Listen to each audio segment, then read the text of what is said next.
Hello friends, तो आज हम chapter 7 from kingdom to an empire का ये पार्ट 2 है फ्रेंड्स। तो हमने पार्ट 1 पहले ही डाल दिया है। अगर आपने नहीं देखा है तो इसमें आपको कोई दिक्कत नहीं है, आप जाके उसे मेरे चैनल पे देख सकते हैं। तो फ्रेंड्स, अब हमें स्टार्ट करना है ट्रिब्यूट से। तो ट्रिब्यूट्स क्या होता है friends? Unlike taxes which were collected on a regular basis, tribute was collected as when it was possible from people who gave a variety of things more or less willingly। मतलब एक तरीके से ये taxes था जो officials होते थे। Officials कौन होते थे? जो टैक्स कलेक्ट करते थे। तो उनसे जो रेगुलर बेसिस पर उनसे जो टैक्स मतलब ट्रिब्यूट मतलब जो टैक्स कलेक्ट किया जाता था उनसे, जो कि पॉसिबल था। मतलब जो अमीर लोग थे, जैसे उन लोग चाहें, जैसे उनको बहुत ज़्यादा प्रॉफिट हो गया, उनको 8-900% नहीं, उनको 50% प्रॉफिट हो गया, तो उसमें से मान लीजिए वो 20% उन्होंने दे दिया, विलिंगली दिया, अपने मन से दिया उन्होंने। तो इसे हम ट्रिब्यूट कहेंगे। क्यों? वो जैसे कि उनके पास पैसे का प्रॉफिट नहीं हुआ, उनको किसी चीज़ का प्रॉफिट हुआ है। जैसे कि उनको हनी का प्रॉफिट हो गया, शहद का, तो 20% उनको 20% का प्रॉफिट हुआ, उसमें से वो 5% ट्रिब्यूट कर देंगे, 5 या 2%, चाहे उनको जितना देने का मानो, वो तो अपने आप से दे रहे हैं। There were also forested region, वहाँ पे कुछ मतलब वो ऐसे रीजन भी थे जहाँ पे वो रहते हैं, फॉरेस्ट जैसे रीजन, जहाँ पे बहुत सारे फॉरेस्ट हों, वो वाले रीजन भी थे। People living in these areas are more और लेस इंडिपेंडेंट। मतलब यहाँ पे जो लोग रहते थे वो या तो ज़्यादा या तो कम इंडिपेंडेंट रहते थे दूसरों पे। पर वो लोग मतलब क्या देने के लिए उनको, मतलब उनको ये इच्छा रहती थी कि लोग कुछ देंगे क्या, या तो वो पैसे तो नहीं देंगे क्योंकि पैसे तो वो कमाते नहीं है। वो एलिफेंट बेचते हैं ना, एलिफेंट लेते हैं, टिम्बर मिलता है मतलब वहाँ पे फॉरेस्ट में। तो एलिफेंट, टिम्बर, हनी, वैक्स, जो मौर्यन ऑफिशियल्स जो थे उनके, जो ये किस समय की बात हो रही है? मौर्यन टाइम की ना, मौर्यन डायनेस्टी। तो मौर्यंस के जो ऑफिशियल्स थे उनको ये सारी चीज़ ला के दे देते थे। तो यहाँ बोल रहा है एम्परर एंड कैपिटल सिटी। तो यहाँ बोल रहे हैं मेगास्थनीज एक एम्बेसडर थे, मतलब जो वो होते हैं दरबारी थे, मतलब क्या कहते हैं, एक तरह से राजदूत थे, जो कि एक चंद्रगुप्त की कोर्ट में भेजा गया था। देखो, एक सेलिकस निक्टर था जो कि वेस्ट एशिया में रूल करता था। उसका एक एम्बेसडर था जिसका नाम मेगास्थनीज था। उसे भेजा था किसने? सेलिकस निक्टर ने भेजा था चंद्रगुप्त के कोर्ट में। अब क्यों भेजा था? अब हमें इसमें पता चलेगा कि वो क्यों भेजा था। तो मेगास्थनीज ने उसने वहाँ जाके देखा था, अब वो सारा उसने लिख दिया। उसने जो भी वहाँ देखा वो सब आया और वो उस पर लिख दिया। उसने क्या देखा यहाँ पे हमें पूरा डिस्क्रिप्शन दिया हुआ है। द ओकेशन ऑन विच, मतलब जो ओकेशन समय चल रहा था, उस समय जो एम्परर थे वो पब्लिक के साथ एक बहुत ही बड़ा सा रॉयल प्रोसेशन में आ रहे थे। उसे बहुत अच्छे से बड़े तरीके से, मतलब बहुत अमीर, मतलब बहुत पैसा लगा के उसको क्या कर रहे थे, बना रहे थे उस ओकेशन को। अब किंग जो थे वो गोल्डन पालकी में आए थे। जो किंग थे वो गोल्डन पालकी में आए थे। उसके आगे पीछे हेलीफेंट्स थे और हेलीफेंट्स पे बैठे थे उनके सोल्जर्स।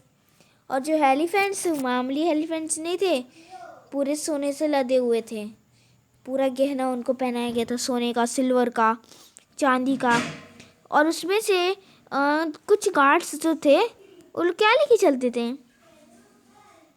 पेड़, ट्री, ताकि जो उसमें जो बर्ड्स रहती थी, इसमें जो टहनी रहती थी, इसमें जो बर्ड्स रहती थी वो ट्रेंड पैरट्स थी। जब राजा आते रहते थे अपनी पालकी में, तो आके ऊपर सर्कल बना के ऊपर घूमने लगती थी इसके ऊपर। ये सब ट्रेंड थी। The king is normally surrounded by armed women. अब जो किंग थी वो तो पालकी में ना किंग, तो वो जो थे आर्म्ड वुमेन से सराउंडेड थे, पूरे अपने पूरे साइड से आर्म्ड वुमेन से। अब क्यों वो ऐसा करते थे? ताकि कोई उन्हें मार ना डाले, किल हिम। वो उनके पास एक स्पेशल सर्वेंट रहता था, नौकर, उनके पास एक अलग से एक नौकर रहता था। क्या करने के लिए? जो कि इनका क्या खर्च चेक कर सके, खाना, कि खाना कैसा है, उसमें जहर वहर तो नहीं है, कोई इनका दुश्मन कुछ डाल तो नहीं दिया उसमें। ये सब चेक करने के लिए वो क्या करते थे, स्पेशल सर्वेंट रखते थे। जैसे ही फूड आता था पहले उनका सर्वेंट खाता था, फिर जैसे कि अब सर्वेंट की तो कोई उनको कुछ है नहीं, मर जाए तो कुछ नहीं होगा, पर राजा को सबको बहुत है। बेचारा सर्वेंट क्या सोचता होगा कि कभी क्या हो जाए, कभी कुछ सही में मिल ही जाए तो क्या होगा। तो उसके बाद पहले वो सर्वेंट खाता था, उसके बाद सर्वेंट को अगर कुछ नहीं होता तो राजा भी वही फूड खा लेता था। और एक और बात, तो क्या आपको लगता है इतना बड़ा सा उनका किंगडम है, इतना बड़ा? पहले के घर जैसे अभी आपका घर होगा ना, पहले के लिए तो वो घर भी ना राजा के लिए होता था, जैसे कि मतलब उससे थोड़ा और बड़ा हो। जैसे कि उनका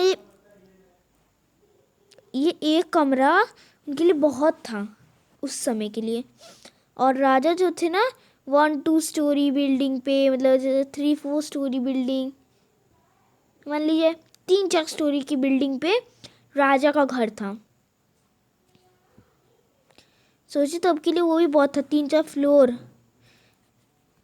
तब के लिए। अभी तो सब मामूली बात हो गई है, सब तो ज़्यादातर लोगों के घर ऐसे ही 3-4 फ्लोर के हो जाते हैं, 2 के 1 के। तो तब के समय में राजा का ऐसा था, तो तब के समय में कितनी अलग थी चीज़ें। और अब जो है वो सर्वेंट्स जो थे पहले टेस्ट करते थे, और इतना बड़ा सा देखो उनका थाई, और वो एक जगह थोड़ी सोते थे, एक जगह नहीं सोते थे, कभी इधर से उधर जाएंगे, इधर से इधर, फिर इधर से इधर, फिर वापस इधर, फिर इधर, फिर इधर, फिर इधर, इधर इधर इधर, फिर इधर, फिर इधर, फिर इधर, फिर इधर, फिर इधर, फिर इधर, फिर इधर, ऐसे वो रोज बदलते रहते थे। अब ये वो क्यों करते थे? जल्दी बताइए क्यों करते थे? नहीं नहीं नहीं, हाँ, वो क्यों करते थे? ताकि जो, जैसे आप एक रूम में सोते, मान लीजिए आप थोड़े वक्त के लिए आप एक राजा हैं या रानी है, आप एक रूम में सो रहे हैं, और आपका जो दुश्मन है, जैसे आपके दुश्मन का नाम है जैसे कि यथार्थ, आपके दुश्मन का नाम यथार्थ है। अब यथार्थ क्या है, वो जानता है कि तुम कहाँ सोते हो या सोती हो, इस कमरे में, इतना बड़ा तुम्हारा पूरा किंगडम है, तुम उसके ये वाले कमरे में रोज सोती हो। और क्या करेगा, एक दिन अपने किसी सिपाही को भेजेगा, ऐसे जाएगा, जाके सीधा यहाँ पे आपको मार देगा, ये जो भी वहाँ रहेगा। तो उसके लिए राजा क्या करता रहता था, रोज जैसे ये कमरा है उसका, कभी इस कमरे से इस कमरे में, इस कमरे से इस कमरे में, इस कमरे से इस कमरे में, फिर इधर, फिर इधर, फिर ऐसे वो चेंज करता रहता था। तो अब क्या बताया गया, पाटलिपुत्र के बारे में बताया गया है, जो कि अब मॉडर्न पटना के रूप से जाना जाता है। अब पाटलिपुत्र के बारे में क्या बताया गया है कि this is a large beautiful city, ये बहुत ही बड़ी सिटी है, और ये सराउंडेड है मैसिव वॉल से, मतलब फोर्टिफिकेशन हुआ है इसका। फोर्टिफिकेशन जानते हैं, हमने पढ़ा है। तो ये जो है 570 टावर्स थे, 64 गेट्स, इसके 570 टावर्स इसके पास, और 64 गेट्स थे। The house of 2 and 3 storey are build of wood, और जो हाउस जो 2-3 स्टोरी का था वो वुड से बना था, मतलब लकड़ी से बना था, और ईंट के ब्रिक्स से। ईंट के ब्रिक्स के तभी बनना शुरू हुए थे। हमने अपने चैप्टर में एक पढ़ा था, उसका नाम याद है आपको? हमारा जो चैप्टर नंबर कौन सा था, 3, इन द अर्लीस्ट सिटीज़, उसमें हमने पढ़ा था कि उसमें लिखा था कि जो क्या लिखा था उसमें, जो हड़प्पन थे उनको रिसोर्स चाहिए थे, तो उनको रेलवे लाइन बनानी थी। तो लोग क्या होता है, लोग जाते हैं कहाँ पे, हड़प्पा में जाते हैं शायद से। वहाँ पे उनको क्या मिलता है, एक कुछ बिल्डिंग्स मिलती है जो टूटी फूटी थी, तो लोग वहीं से ईंटें ले आते हैं। इसका मतलब उससे भी पहले के जो है उससे भी पहले ईंटें बने गए थे। जो किंग्स पैलेस था वो भी वुड से बना था और डेकोरेट था स्टोन कार्विंग से, मतलब उस पर पत्थर से नक्काशी की जाती है। It is surrounded with gardens and enclosure for keeping birds. मतलब यहाँ पे जो किंगडम है वो एक मतलब पूरे गार्डन से सराउंडेड रहता था, और उस गार्डन में किसको रखते थे? बर्ड्स को रखते थे। अब क्या बोला? अशोका की यूनिक रूलर। यहाँ पे क्या बोलता है? जो सबसे ज़्यादा फेमस मौर्यन रूलर था, हम लोग यहाँ मौर्यन डायनेस्टी की बात करें, गुप्ता डायनेस्टी की बात नहीं करने फ्रेंड्स। गुप्ता डायनेस्टी में तो समुद्रगुप्त थे, वो आप आगे के चैप्टर में पढ़ेंगे। तो यहाँ पे मौर्यन डायनेस्टी के बारे में पूछ रहे, तो यहाँ पे अशोका थे। वो फर्स्ट रूलर थे जिन्होंने ट्राई किया था कि मैसेज अपने इंस्क्रिप्शन पे लिखे। मतलब वो क्या करते थे? वो रूल करते थे to take his message to the people through inscription. वो अपने जो पीपल थे उनको इंस्क्रिप्शन लिख के उन तक मैसेज पहुंचाते थे। Most of the Ashoka inscription was written in Prakrit and were written in Brahmi script. तो यहाँ ध्यान रखिएगा फ्रेंड्स, यहाँ क्या बोल रहा है कि यहाँ पे जो अशोका की जो इंस्क्रिप्शन थे वो प्रकृति लैंग्वेज में लिखे जाते थे, और एक ब्राह्मी स्क्रिप्ट थी उसके अंदर लिखे जाते थे प्राकृत में। Ashoka war in Kalinga. अशोका का वॉर कलिंग में कैसा था? तो Kalinga is the ancient name for coastal Odisha. See map 5 page 63। तो यहाँ पे कलिंग जो है वो एंशिएंट नाम किसका था? कोस्टल ओडिशा का था। अशोका मतलब जो कोस्टल ओडिशा था, पहले उसको कोस्टल ओडिशा कहा जाता था कलिंग वॉर को। कलिंग वॉर बहुत खतरनाक था, जिसके बाद से अशोका ने अपना जो वॉर था, मतलब जो वो बुद्धा के उस पे चलने लगे थे पाथ पे, और उन्होंने लड़ाई झगड़ा सब छोड़ दिया था।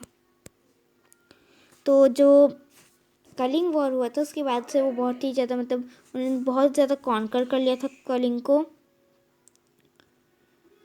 Ashoka fought a war to conquer Kalinga. Kalinga था एक जगह थी, उसके लिए उन्होंने झगड़ा किया, मतलब वॉर किया, बैटल किया कलिंग को जीतने के लिए, और बहुत ही भयानक युद्ध हुआ। उसमें बहुत ही ज़्यादा वायलेंस था, ब्लड शेड था, that he decided not to fight more. इसका मतलब उसमें भी इतना खून बहा, इतने सारे उनके वो गिरे, मतलब इतने सारे लोग मर गए, इतना भी इतना तलवार उन्होंने, इतने लोग बेचारे लोग मर गए। उन्होंने सोचा कि अब ये वॉर और नहीं होगा। मतलब अशोक एक ऐसे किंग थे जो कॉन्क्वेस्ट मतलब जीतने के बाद भी उन्होंने क्या कर दिया था? गिव अप कर दिया था। जब उन्होंने वॉर जीता तो वो तब भी उन्होंने उसे क्या कर दिया? गिव अप कर दिया। उनकी जो जीत हुई थी उन्होंने उसे छोड़ दिया, और अपने जो वॉर थे उसको जीतने के बाद जो उनकी जो जीत थी उन्होंने वो छोड़ दी, और क्या बन गए? बुद्धिस्ट के फॉलोअर बन गए थे। अशोका के इंस्क्रिप्शन है जिसमें उन्होंने किसको डिस्क्राइब किया है? कलिंग वॉर को। उन्होंने यहाँ लिखा है कि जब मैं किंग बना, और जब मैं कलिंग जो एक जगह थी, क्या लिखा है? 8 years आफ्टर बिकमिंग किंग आई कॉन्कर्ड कलिंग। मतलब जब वो राजा बने तो उसके 8 साल बाद उन्होंने कलिंग पे अटैक किया, मतलब 8 साल ही उन्होंने रूल किया था शायद से, और उन्होंने उस युद्ध में 1 लाख से ज़्यादा लोगों को 1 लाख और आधा मतलब 1.5 लाख पीपल को उन्होंने कैप्चर्ड किया, and more than 1 lakh people were killed. This field me with सोरो। मतलब ये बात मुझे बहुत दुख हुआ इस बात को सुन के, और अब मैं लैक्स ऑफ पीपल जो मर गए, और उनको उनसे ज़्यादा जिसको मैंने प्रिजनर बना लिया, और बहुत सारे ब्राह्मण्स और मॉन्क्स मर गए। अब जो पीपल थे उसमें से बहुत से लोग को उन्होंने 1 लाख से ज़्यादा पीपल तो मर गए, 1.5 पीपल को उन्होंने प्रिजनर बना लिया। ब्राह्मण्स और मॉन्क्स जो थे वो सब मर गए। अब जो पीपल्स के रिलेटिव फ्रेंड्स थे वो लोग या तो स्लेव्स या सर्वेंट्स या तो मर गए हैं, और उन्होंने अपनी जिनको प्यार करते थे, जैसे उनके जो फैमिली मेम्बर्स थे वो मर गए हैं. That is why I am sad and decided to observe Dhamma and teach others about it as well. बोले कि मैं अब धमा लूँगा, मतलब धर्म को फॉलो करूँगा, और इसलिए मैं दुखी हूँ क्योंकि इतने सारे लोग हैं वो लोग मर गए हैं, और अब मैं धमा को फॉलो करूँगा और दूसरों को भी सिखाऊंगा. अब वो क्या कह रहे हैं कि अब मैं अपनी ये जो मैंने लिखा है उसे मैं फ्यूचर के लिए बचा रहा हूँ, फ्यूचर के लिए लिख रहा हूँ, ताकि जो मेरे सन और ग्रैंड सन होंगे वो मेरी तरह ऐसा वॉर कभी ना करें, कलिंग वॉर की तरह, ताकि उनको इतना दुख कभी ना हो जितना मुझे अभी हो रहा है. Instead of we should spread Dhamma. Dhamma क्या होता है फ्रेंड्स, यहाँ हमें दिया हुआ है. धर्म होते हैं, मैं आपको बता दूँ, पर धमा एक प्राकृत वर्ड होता है संस्कृत में. मतलब प्राकृत वर्ड, पहले प्राकृत वर्ड ऐसा वर्ड था जो सब समझ सकते थे. प्राकृत वर्ड धमा था, उसे संस्कृत में हम धर्म कहेंगे. अब बोल रहा है कि व्हाट वाज अशोकास धमा. अशोका का धर्म था क्या? तो अशोका का धर्म ये सब नहीं था कि वो गॉड की पूजा करे या सैक्रिफाइसेस दे.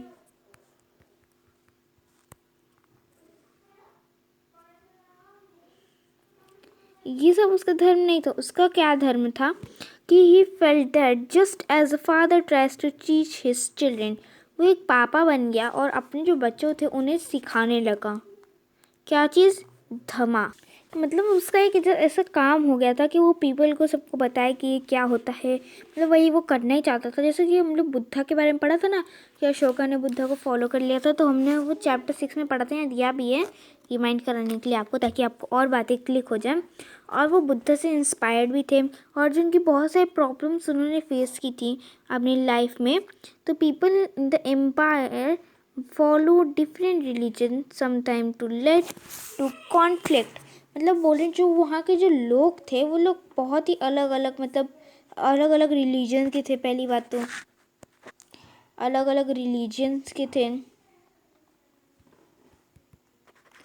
दूसरी बात वो मतलब वो लोग इसलिए रिलीजन से होने की वजह से उन लोग क्या होता था, एक दूसरे में लड़ाई हो जाती थी. और जैसे कि लोग अलग अलग हैं, जैसे सब लोग एक दूसरे को कह के भड़का देते हैं, तो वैसे और लोग भी एक दूसरे में लड़ाई कर देते थे.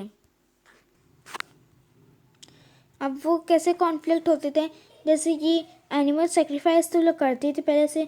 अब जो स्लेव्स और सर्वेंट्स थे, और लोग का रिलीजन अलग था स्लेव्स और सर्वेंट्स का, तो इनको क्या किया जाता था, लोग इल ट्रीटेड थे. क्या थे? Ill treated. उन लोग को अच्छी तरीके से उनके साथ बिहेव नहीं किया जाता था. और बिसाइड दे उनमें क्वारल्स भी होते थे, मतलब झगड़े होते थे लोग में. अब उन लोग में झगड़े होने लगे थे. क्वारल फैमिलीज़ में होते थे, नेबर्स में होते थे. अशोका को ये सब देख के बहुत ही बुरा लगता है. वो सोचने लगता है वो कैसे इस प्रॉब्लम्स को सॉल्व करे. तो उसने क्या किया, जो उनके ऑफिशियल्स उन्होंने अपॉइंट किए, ताकि वो जो थे धमा महामत्ता. तो यहाँ क्या लिखा है फ्रेंड्स कि he appointed officials known as Dhamma Mahamatta who went from place to place teaching people about Dhamma. इसका मतलब फ्रेंड्स उन्होंने कुछ ऑफिशियल्स को अपॉइंट किया जिनको हम किस नाम से जानते हैं, धम्मा महामत्ता के नाम से जानते हैं. वो प्लेस एक जगह से दूसरी जगह पे गए थे ताकि वो पीपल को धमा के मतलब धर्म के बारे में बता सके कि धर्म क्या होता है, क्या कैसे करना चाहिए, हमें झगड़ा नहीं करना चाहिए, एनिमल सेक्रीफाइसेस नहीं करनी चाहिए, कॉन्फ्लिक्ट नहीं होना चाहिए दूसरे के बीच में और नेबर्स के बीच में, ये सब रिलेशन से कास्ट डिस्क्रिमिनेशन नहीं करना चाहिए.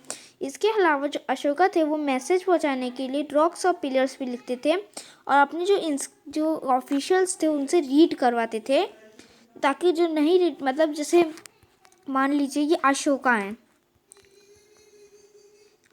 है और इनको अपने ही जो मतलब जो इंस्क्रिप्शन है वो दूसरों तक पहुंचाने, तो क्या करते थे, ये एक छोटा सा इंस्क्रिप्शन बनाते थे जो उनको बताते थे, उस पर लिखते थे. और जो इन्होंने ऑफिशियल्स अपॉइंट किए थे उनको ये तुरंत इंस्ट्रक्शन देते थे कि जाओ और जाके सारे पीपल्स को ये बताओ, और तुम्हें ये देना नहीं है उन्हें पढ़ने के लिए, तुम्हें इनको सुनाना है ताकि जो लोग पढ़ना नहीं जानते हैं वो लोग जान सकें कि इसमें क्या लिखा है। और अशोकन ने जो अपने मैसेजेस थे उन्हें जो जिन्हें वो धर्मा कहते थे, मतलब जो स्प्रेड अपने आइडियाज़ को धर्मा से एक जगह से दूसरी जगह पर वो भेजते थे, सच एज उन्होंने कहाँ भेजा था, देखिए ये important difference. Syria, Egypt, Greece and his इन 3 जगह पे उन्होंने भेजा था। और उनके जो सन थे महेंद्र, और उनकी डॉटर थी संघमित्रा। उनके जो महेंद्र बेटे थे और डॉटर संघमित्रा वो श्रीलंका में गए थे। इसका मतलब उन्होंने कहाँ स्प्रेड किया, साइरिया, इजिप्ट, ग्रीस और श्रीलंका में। ये बिल्ड रोड्स, उन्होंने रोड्स भी बनवाए थे। क्या बनवाए थे? रोड्स। उन्होंने रोड्स भी बनवाए थे और हाउसेस भी बिल्ड करवाया था पीपल्स का। किसके द्वारा? ऑफिशियल्स होंगे इनके पास। उन्होंने मेडिकल ट्रीटमेंट रखी थी पीपल के लिए, ह्यूमन के लिए भी, एनिमल के लिए भी। मतलब वो सिर्फ ये डिस्क्रिमिनेशन नहीं करते थे